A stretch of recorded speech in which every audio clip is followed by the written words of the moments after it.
Alright, so I'm ready to trim this piece.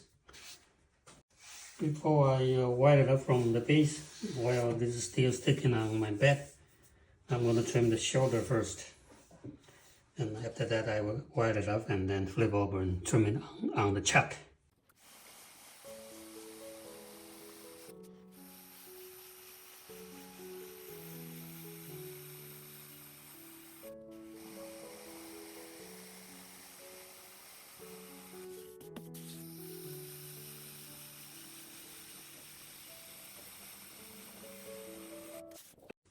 And for the larger surface trimming, you can either use the 7 shape, pear shape, or the D shape.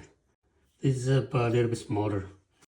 You can use the pear shape for larger surface area.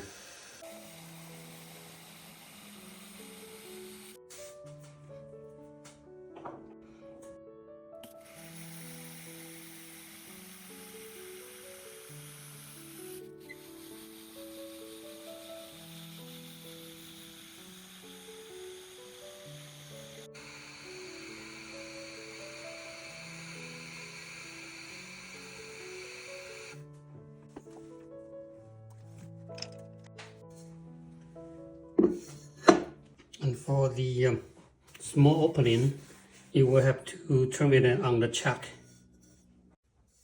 Okay, so roughly find in the center, and then I'm going to put my vase upside down.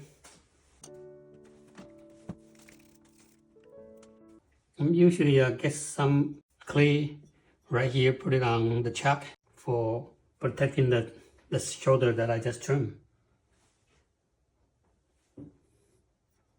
So you can put some clay coil on the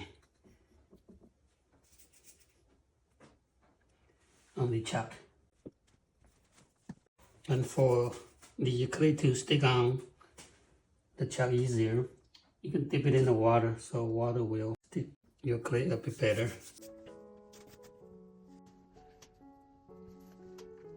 And I'm using the bubble leveler to level it.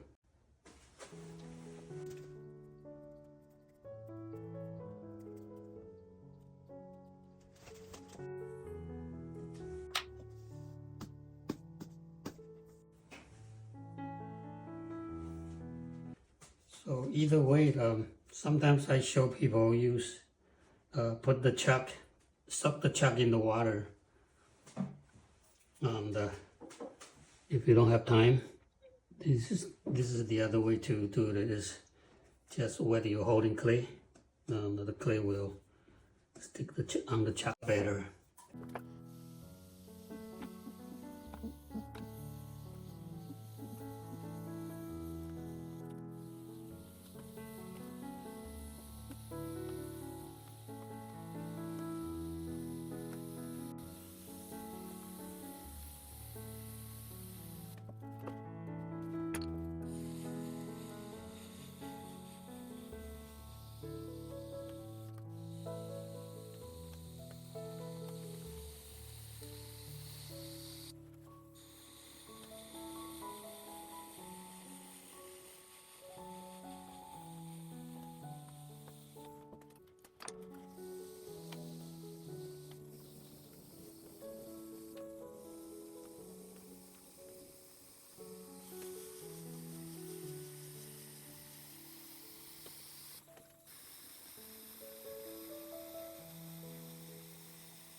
Alright, so this is the trim for the small opening vase. And as you see that I use multiple tools to trim it.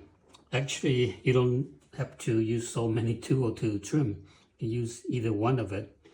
And what I did is just to promote my tools. That's why you see that I keep on changing the tools.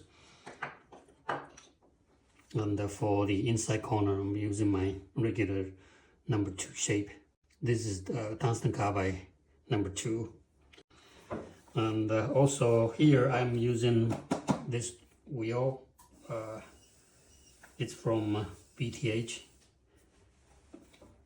I'm using that to trim, and it's quiet and it's easy to control with the pedal.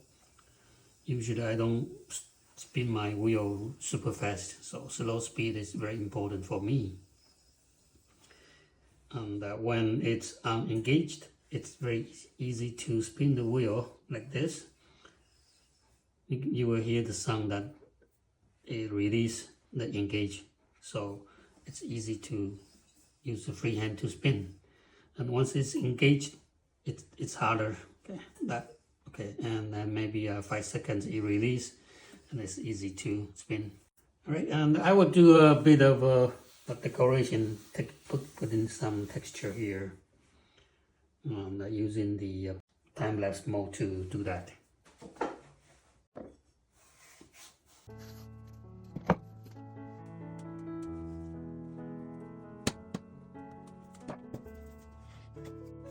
Okay, for cleaning it's very easy and straightforward. Just pour the splash plate apart. It was connected with a magnet, so very easy to separate.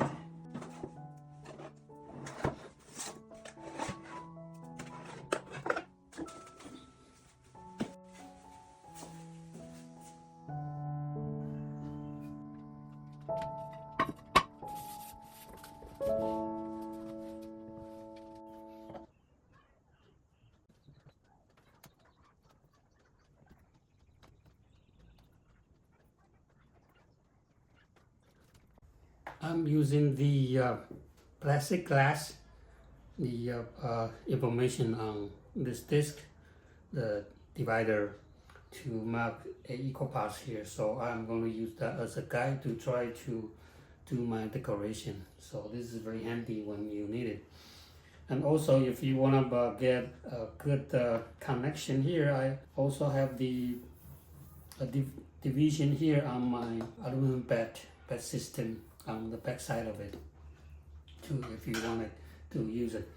And also for all of my translucent bed, I have this information on that too, in case you need it, so you could find the division easier. And I'm going to use wooden drill bits to do my decoration. Just drill lots of circles. I use diamond tips to kind of push it down to cut it. So this part here is slightly dent. So when I'm making, there's 2 circles, one from the very tip of the center and one from the side. So that is the detail of my wooden drill bits. So I'm going to start with the smaller one first.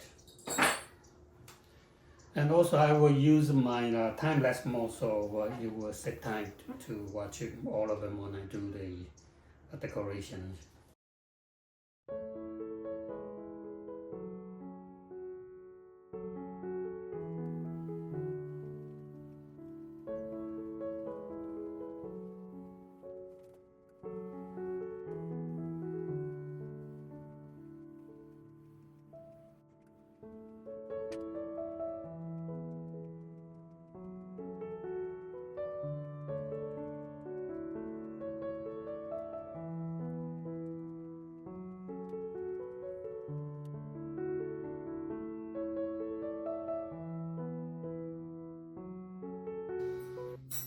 Alright, after carefully use the wooden drill bit to make a lot of circles here, I flip it over and then I use And then I'm going to use my number 15, the screw feeder tool, to make just freehand drawing decorations. So the screw feeder tool, it's easier to go with the clay. It's a little bit on the drier side. I'm just going to whatever in between of all the circles.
So this is the finished piece. Spent a lot of time doing the decoration, maybe more than 45 minutes, 1 hour, and that is the final result before fire. This wheel is good for doing the decoration right on top of the wheel, because when I'm rotating, when the wheel is not engaged, it's very easy to rotate freely. That is good for doing all the decoration right on the wheel head.